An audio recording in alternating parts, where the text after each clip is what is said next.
Oh, those days back when there were no computers and you sat down in the basement with your friends while playing a D&D campaign.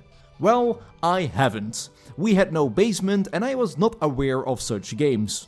But you can now relive those days and our dreams in Demeo.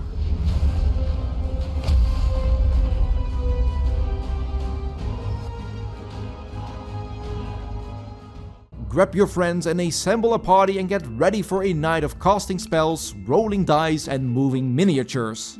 Demeo recreates all the fun of tabletop dungeon crawling adventures to a digitally simplistic PC game. The game has been out for quite a while for VR and as of now is playable on the PC. Do know that the game offers crossplay so you can play with people that have a VR headset.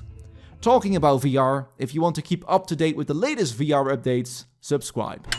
When launching the game, you have the options to go for a quick play or skirmish.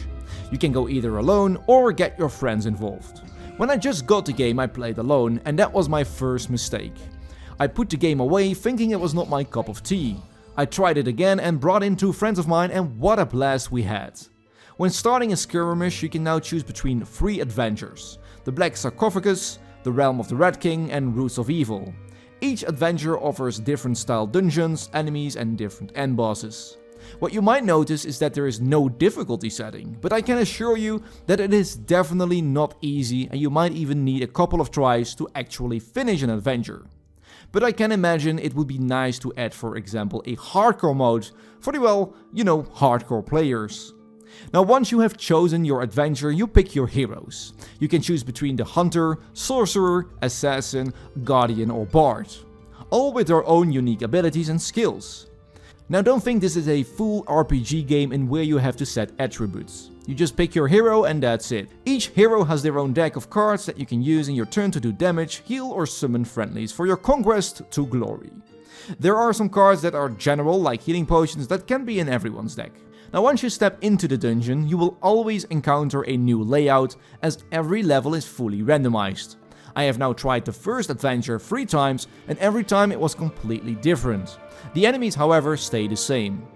Your goal is to set out in the dungeon, find the NPC with the key, kill him and get yourself to the exit. During that you will face many enemy NPCs but also gold you can grab and or chests that give you an extra card instantly. When playing in VR you can easily look around, zoom in and really get yourself into the battle. It's very immersive. It is a fantastic experience in VR. On a flat screen you can use your WASD keys to get around and right mouse button to quickly get from A to B. Now as you venture out, it is wise to stick together. I love that when playing the game with friends you really have to communicate, otherwise I tell you, you are not going to survive. And surviving is key as there are no saving points. If you die you can start your adventure again, and that can be really frustrating if you are close to the end. Because all adventures have 3 floors, so to say. You start in the first floor, find the exit and then get to the second floor of the dungeon. In the third floor you will face the boss. Do you die at the boss? You can do it all over again. It is a turn-based game and as soon as it is your turn you can play 2 actions. You can move twice, you can move and use a card or use 2 cards.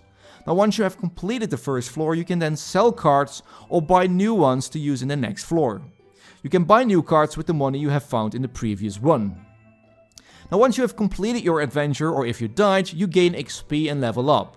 Now again, you don't level up your character, just your account and the rewards you get are all just cosmetics. You can change your skin in the Heroes Hangout. This is a place where you can hang out with friends before you jump into battle. Especially cool in VR as it tries to reenact the nerdy basement. You can even play minigames here.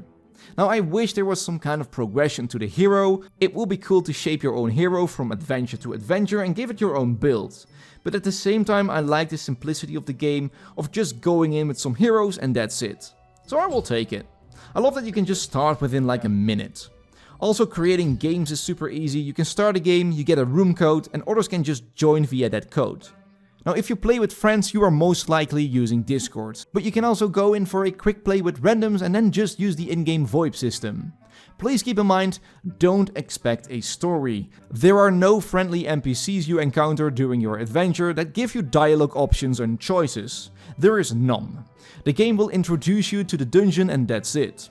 I have to say, while playing this game in VR, I was fantasizing about how amazing it would be to play, for example, Baldur's Gate 3 in VR or any of the Divinity Original Sin series.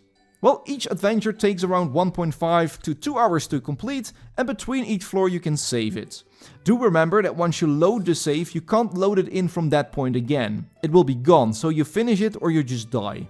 Overall, I think this game is great to play with friends. The simplicity and the time needed to complete an adventure are a great match together, and if you like dungeon-esque games but not looking for something that is too complex, you should check this one out. If you like more games that tell stories, you might think twice of jumping in. Now, I hope this video gave you a better insight of the game.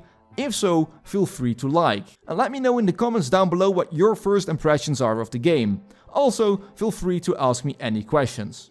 I hope to see you all in the next video. Ciao ciao.